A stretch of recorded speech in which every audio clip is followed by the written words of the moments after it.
प्रभू रामचंद्र यांना वनवासकाळी आपल्या वडिलांची म्हणजेच राजा दशरथ यांच्या मृत्यूची दुःखद वार्ता समजली. तेव्हा त्यांनी याच ठिकाणी त्यांच्या पिंडदानाचे विधी व श्राद्ध घातले होते. म्हणूनच येथे पिंडदान व श्राद्ध विधींची परंपरा सुरू झाली. लोक आपल्या पितरांना मोक्ष मिळण्याच्या हेतूने येथे पिंडदान व श्राद्धविधी करत असतात. कुंभमेळा हिंदू पुराणानुसार देव आणि दानवांच्या द्वारे झालेल्या समुद्रमंथनातून जे अमृत कलश निघाले ते घेऊन इंद्राचा मुलगा जयंत आकाशमार्गे चालला होता. तेव्हा राक्षसांसंग झालेल्या झटापटीत कुंभातून 4 थेंब जमिनीवर पडले. अमृताचे थेंब जमिनीवर ज्या ठिकाणी पडले ते म्हणजे प्रयागराज, हरिद्वार, उज्जैन आणि नाशिक त्र्यंबकेश्वर. म्हणूनच या जागा पृथ्वीवर पवित्र मानल्या जातात आणि या प्रत्येक ठिकाणी दर 12 वर्षांनी कुंभमेळा भरला जातो. अनेक साधू महंत या ठिकाणी येऊन पुण्य संपादन करतात.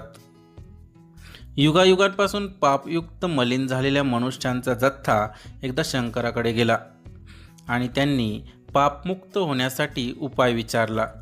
तेव्हा त्यांनी बृहस्पती जेव्हा सिंह राशीत येईल तेव्हा तुम्ही या तीर्थक्षेत्री जा, तिथे पवित्र मनाने स्नान करा, आपली पापमुक्ती होईल असा वर दिला.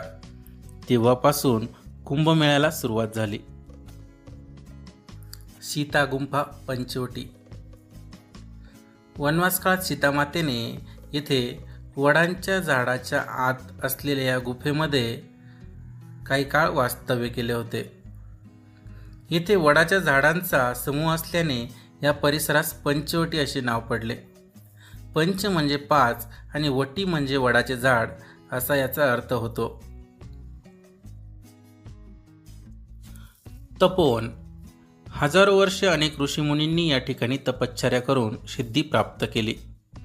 तसेच रावणपुत्र मेघनाथ उर्फ इंद्रजितला मारण्यासाठी लक्ष्मणाने देखील याच ठिकाणी तपश्चर्या केली होती.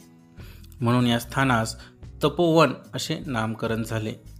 भारतामध्ये तपोवन हे असे एकमेव स्थान आहे जिथे लक्ष्मणाचे शेषनागरूपी मंदिर आहे. पंचवटीपासून केवळ 3 किलोमीटर अंतरावर हे वसले आहे. इथेच रामायण काळात अष्टकुंडांची स्थापना देखील करण्यात आली होती.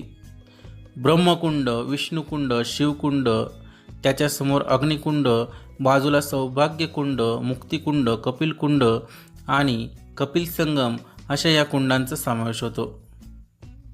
यातील अग्निकुंडाची अशी विशेषता आहे की सीताहरणपूर्वीच प्रभू रामचंद्रांनी सीतामातेचं मूळ रूप या अग्निकुंडात लपविलं होतं आणि रावणाने सीतामातेच्या मायावी या रूपाचंच हरण केलं होतं.